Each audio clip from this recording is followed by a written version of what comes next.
క్రీస్తునందు ప్రియమైన శుభవచనం ప్రేక్షకులకు యేసుక్రీస్తు ప్రభువారి శ్రేష్టమైన శక్తిగల నామమున ఈ ఉదయకాల శుభాలు అందిస్తూ ఉన్నాం. సియోనులో నుండి నా తండ్రి మిమ్మల్ని ఆశీర్వదించును గాక. దేవుని బిడ్డలారా, ఎలా ఉన్నారు? లేవగానే ప్రభుని స్తుతిస్తూ ఘనపరుస్తూ లేస్తున్నారా? మీకున్న సమస్యలు తలపోసుకుంటూ దుఃఖపడుతూ లేస్తున్నారా? యేసయ్య నమ్మదగిన వాడు. మీ సమస్యలన్నీ ఆయన దగ్గర పెట్టండి. ఈరోజు ఆయన మీ జీవితంలో గొప్ప కార్యాలు చేయబోతున్నాడు.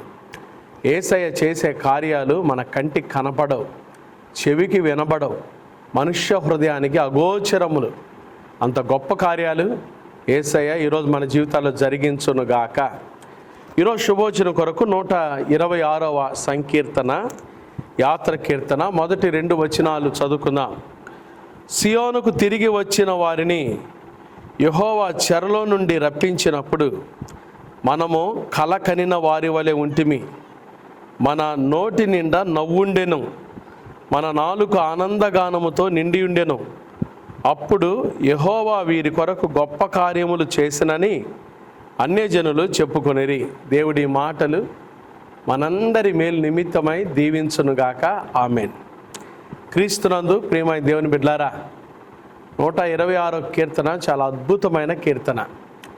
దేవుడు మన కొరకు గొప్ప కార్యములు చేసి ఉన్నాడు. మన నోటి నిండా నవ్వించే గొప్ప దేవుడు ఆయన కదండి. ఈరోజు మన అంశము నోటి నిండా నవ్వు. ఈ క్రిస్మస్ కాలంలో దేవుని బిడ్డలంగా మనం ఎంతో సంతోషంగా ఉండాలి. పౌలు అంటాడు, ఆనందించుడి, మరలా చెప్పుదును, ప్రభువు నందు ఆనందించుడి. ఇంగ్లీష్లో హ్యాపీనెస్ వేరండి, జాయ్ వేరు. Happiness depends on happenings, but Joy depends on Jesus only. సంతోషం అనేది ఏదో ఒకటి జరిగితే కదండి, ప్రమోషన్ వస్తేనో, పిల్లలు పాస్ అయితేనో, పిల్లలకు ఉద్యోగాలు వస్తేనో, ఇంట్లో అప్పులు తీరితేనో, ఆరోగ్యం బాగైతేనో అది సంతోషం. Happiness depends on happenings, but Joy depends on Jesus only. ఆనందం అనేది యేసుక్రీస్తు ప్రభు ద్వారానే. ఈ క్రీస్తు ద్వారా కలిగే ఆనందాన్ని శత్రువు దొంగిలించలేదు. ఎందుకో తెలుసా? ఈ ఆనందం ప్రభువును బట్టి. పౌలు అంటాడు, ఆనందించుడి, మరలా చెప్పుదును, ప్రభువునందు ఆనందించుడి. ప్రభువులో ఆనందించేవారు ఖచ్చితంగా వారి ఆనందాన్ని తీసివేసుకోలేరు. ఎందుకంటే వారు పరిస్థితుల మీద కాదు, వారు ప్రభు మీద ఆధారపడినారు కాబట్టి ఖచ్చితంగా వారి ఆనందం ఎప్పుడూ ఉంటుంది, వారి ముఖంలో చిరునవ్వు ఎప్పుడూ ఉంటుంది. అందుకని బైబిల్లో మనం చూస్తాం, ఎల్లప్పుడూ సంతోషంగా ఉండండి, ఎల్లప్పుడూ సంతోషంగా ఉండండి. దేవుని బిడ్డలు ప్రతి నిత్యం సంతోషంగా ఉంటారు. ఎందుకంటే యేసు ప్రభువును బట్టి, యేసు క్రీస్తు ప్రభు నా కొరకు ఈ లోకానికి వచ్చాడు, నా పాపం కొరకై సిలువలో ఆయన మరణించాడు, సమాధి చేయబడ్డాడు, మరణాన్ని జయించి తిరిగి లేచాడనే ఆ గొప్ప విశ్వాసాన్ని బట్టి దేవుని బిడ్డలు ఎప్పుడూ సంతోషంగా ఉండాలి. ఆయన మన నోటి నిండా నవ్వించిన గొప్ప దేవుడు కదండి. ఎప్పుడు నవ్వు. మొదటి వచనంలో మనం చూస్తే, సియోనుకు తిరిగి వచ్చిన వారిని యెహోవా చెరలో నుండి రప్పించినప్పుడు, మనం ఎప్పుడైతే చెరలో నుండి బయటకు వస్తామో అప్పుడు మన దేవుడు మన నోటి నిండా నవ్వు పెట్టేవాడు కదండి. అప్పుడు మనం సంతోషంగా ఉంటాం. ఏం చెర? ఇశ్రాయేలీయులేమో బబులోను చెరలో నుంచి బయటకు వచ్చారు. మనం ఏ చెరలో నుంచి రావాలో తెలుసా? పాపం అనే చెరలో నుంచి రావాలి. పాపపు ఊబి అనే, పాపపు దాసత్వం అనే చెరలో నుండి బయటకు రావాలి.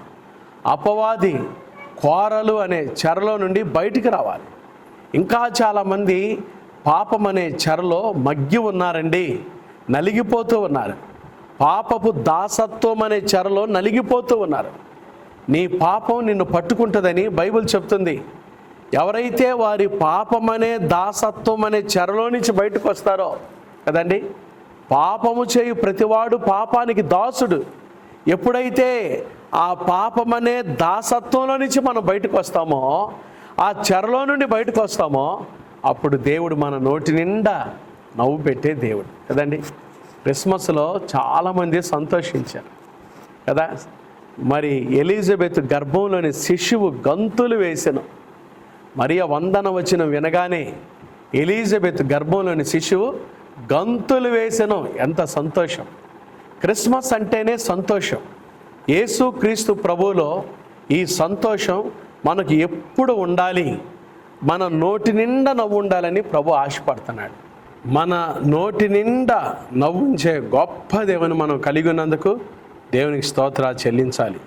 ఎప్పుడు ఈ నవ్వు అంటే చెరలో నుండి బయటకు వచ్చినప్పుడే ఈ నవ్వు మన జీవితాల్లో ఉంటుంది, ఈ ఆనందం మన జీవితాల్లో ఉంటుంది. ఈ క్రిస్మస్లో మనం చూస్తున్నాం కదండి, యేసు ప్రభువారు ఈ లోకానికి వచ్చింది ఎందుకో తెలుసా? మన జీవితాలకు నిజమైన ఆనందాన్ని, నిజమైన సంతోషాన్ని ఇవ్వటానికి వచ్చాడు.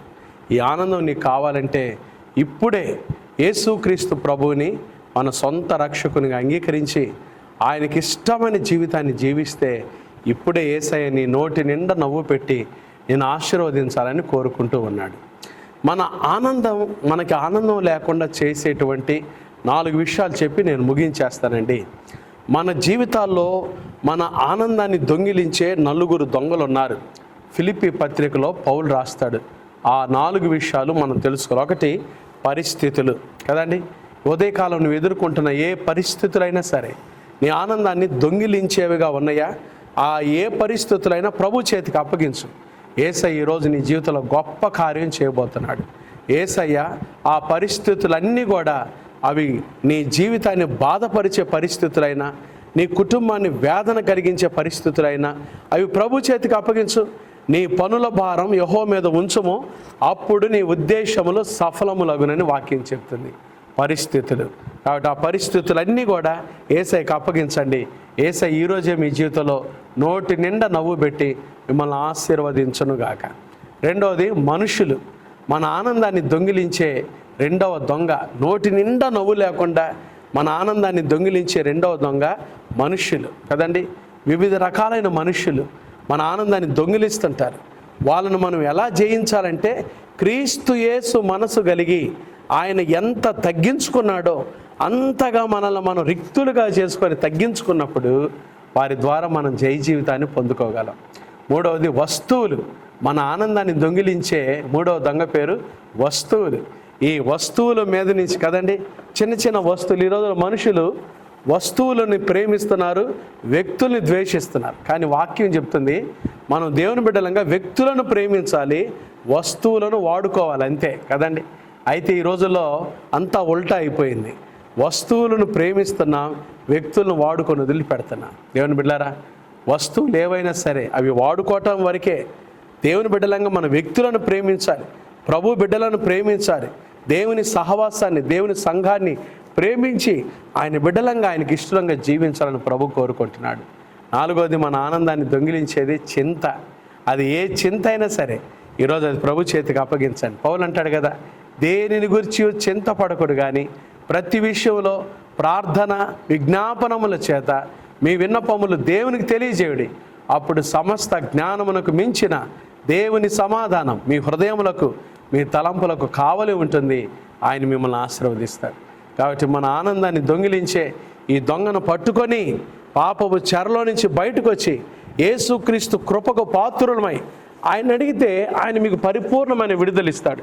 యేసయ్యా, ఈ పాపపు చెరలో నేనున్నాను, ఈ పాపపు దాసత్వం అనే చెరలో నేనున్నాను, ఈ చెరలో నుంచి నన్ను బయటికి తీసుకురాయ్యా, నా నోటి నిండా నవ్వు కలుగు చేయ్యా అని మీరు అడిగితే ఈరోజు యేసయ్య సంపూర్ణంగా మీకు సహాయం చేస్తాడు.